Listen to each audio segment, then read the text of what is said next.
다음은 유행에 따른 결혼 윌리엄 호가스의 작품입니다.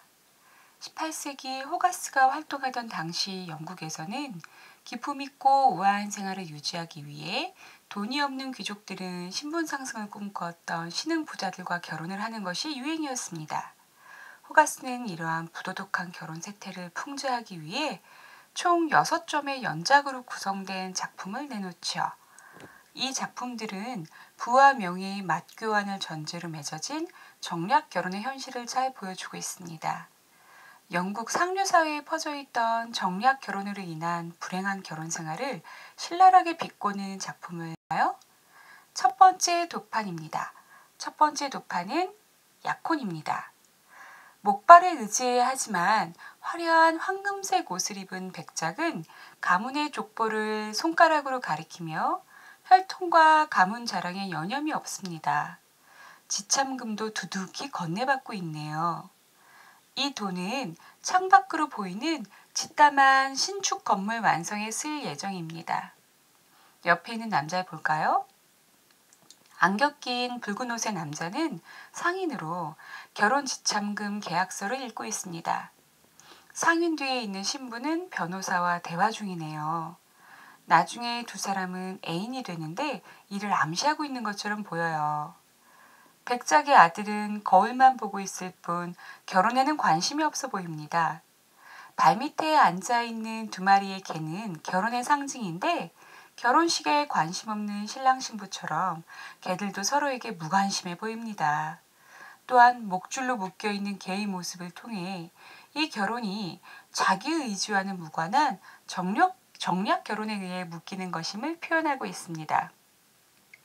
다음 도판 식 직후입니다. 기지개를 켜는 신부는 돈 많은 아버지가 산 멋진 신랑을 힐끔힐끔 훔쳐보고 있습니다. 하지만 귀족 출신의 신랑은 지치고 어두운 표정이네요. 어질러진 실내 풍경을 통해 밤새 파티가 있었음을 짐작할 수 있습니다. 신랑 호주머니에 있는 레이스 모자는 다른 애인이 존재한다는 것을 암시하고 있어요. 엉망이 된 가정을 지키는 건 집사로서도 어려운 일인지 두 사람을 한심하게 쳐다보며 뒤돌아서고 있네요. 세 번째 도판은 돌팔이 의사와의 상담입니다. 이 부분은 판화에서 추가된 그림입니다. 이 그림은 회화 작품이 먼저 그려졌고 나중에 판화로 제작되었는데 이 도판이 바로 회화에는 없고 판화에만 있는 그림이에요. 신랑은 어린 정부의 병을 치료해주기 위해 돌팔이 의사를 은밀히 방문했어요. 아무래도 공공연하게 말하기 어려운 병에 걸려나 봅니다. 방탕한 생활을 하는 모습이 그대로 묘사되어 있네요. 네 번째 도판은 백작 부인의 접견입니다. 그림을 자세히 보면 백작 부인 또한 품격이 없다는 것을 알 수 있어요. 실내 장식을 보면 신분을 돈으로 산 백작 부인의 몰취미를 잘 보여줍니다. 균형이 맞는 인테리어 장식이 아니죠? 거실에 모인 사람들은 음악 감상을 하기 위해 모인 것으로 보여요. 하지만 백작 부인은 다른 남자와 떠들며 머리 손질을 받고 있어요. 아무래도 조용히 변호사 만날 약속을 하고 있는 것처럼 보여요.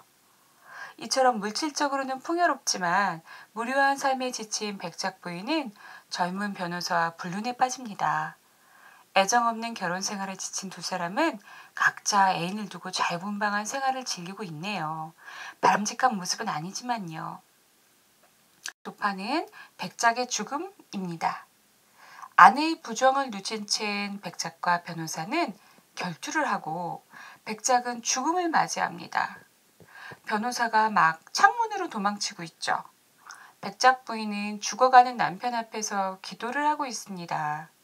뜬금없이 기도를 하는 백작 부인의 의도는 무엇일까요? 여러분들도 자유롭게 상상해 보세요. 과거를 참회하는 것일 수도 있고 남편의 죽음으로 자신의 부와 지위를 잃을까봐 걱정돼서 기도하는 것일 수도 있겠네요. 상상은 여러분들의 몫입니다. 마지막 도판은 백작 부인의 죽음이에요. 이 비극적인 이야기의 끝은 과연 어떻게 될까요? 남편도 죽고 남편을 죽인 애인도 처형되고 난 후 백작 부인은 음독 자살을 합니다. 재산을 탕진하고 몰라보게 초라해진 신부의 아버지가 죽은 딸의 손에서 반지를 빼냅니다. 비정한 모습이군요. 부모 잃은 아이는 울고 있고 의사로 보이는 사람이 이 사고를 막지 못한 하인을 나무라고 있네요. 방 안에서 일어나는 상황과 관계없이 돼지 머리를 먹으려고 달려드는 개의 모습은 잘못된 결혼은 결국 허무하게 끝날 수밖에 없다는 것을 보여주는 것 같아요. 돈이 없는 귀족들이 신분 상승을 꿈꾸었던 신흥 부자들과 결혼을 하는 것이 유행처럼 번졌던 당시 영국 현실을 신랄하게 풍자하고 있는 그림이라고 할 수 있겠습니다.